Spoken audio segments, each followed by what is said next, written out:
Well, see, if I teach on Monday, for example, I see 4 or 5 groups. Mm-hmm. It's not about being efficient. I just have to be there, you know. If I'm not there, you don't have a teacher and you have no class. But I have to admit, in the evening, then I'm quite tired because I've been talking all day and giving my energy. On Wednesday, Thursday, when I go to my own office, it all depends. I try to be really efficient and have a plan. But sometimes there is an urgency. For example, there is a topic we want to write about, so I quickly have to plug this online on social, or there is an interview I have to go to, and then after that interview, I actually have to write an article for a client of mine. But you might have realized already that if you write, it doesn't always come to you. Sometimes you can tell yourself, oh, I have to write at 11 o'clock, but then nothing happens because you have a blackout, you know, your brain is just frozen. And then I've learned during the last years that you just have to leave it. Preferable, you go out for coffee or a run and then come back and then do it. And then you be more productive because you're in the flow. Yeah. So you can tell yourself to do something from 10 to 11, but that's not always the case. And with communication, especially and PR, sometimes you just have to deal and handle with something that's happening then, and you cannot stick to your schedule. But that's, I guess, the really nice side of my job, that you're always on the fly. Well, social media takes a lot of my time. People always think that a good message or a good post is done within 5 minutes. That's not true, trust me.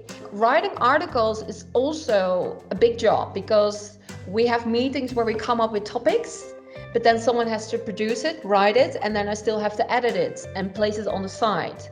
So I always think I can do stuff like that in an hour, but that never really happens.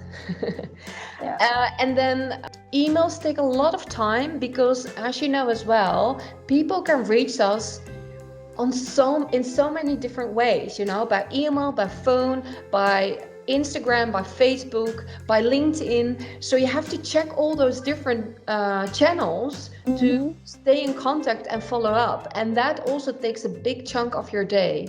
Yeah.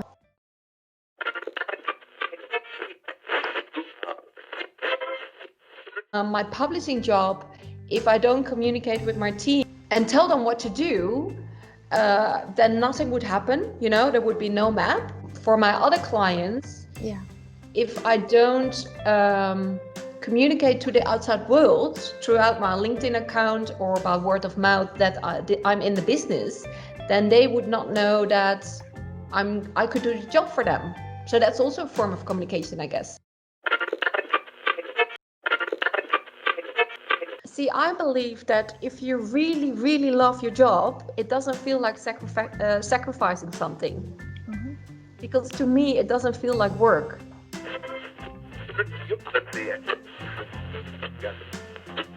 What I like is when you have a vision regarding a product or a company or a team, and they take you on board and you get to execute it. You know, so that could be a communication tool on or offline, doesn't matter. I like the deadline pressure, working towards a product. This is why I love the communication field, because it's not like every year it's the same, it's always different. And that's why I, in the past, started out as a journalist. I went to journalism school first because I love that. Secondly, I truly believe that when you're a communication professional or a PR person or a journalist or a writer, you need to love talking to people. You know, I find it interesting to talking to people. But I don't like doing the administration. If you run your own business, you have a lot of administration to do, and that's a pain in the ass, to be honest. Yeah. And I have to admit, being a teacher, the teaching is fun, you know, and sharing things about your profession. But the part where you really have to check assignments and then enter the marks, that is a bit like less a job. Yeah.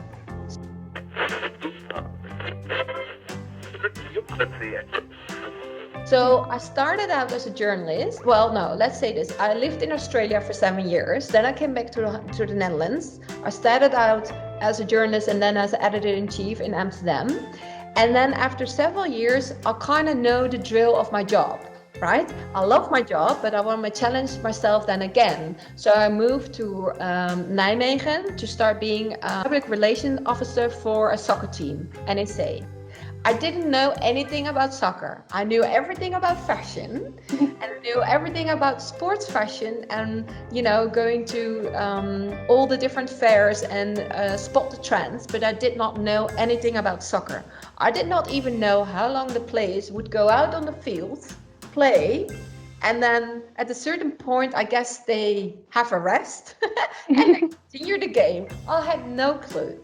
But this is how I then challenged myself to accept that job and go out there and do it.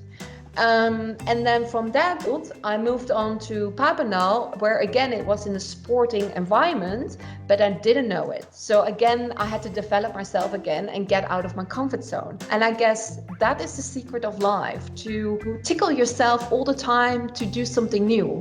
And that also believes makes you a more interesting person and also more happy with life, because you just throw yourself out there and do something.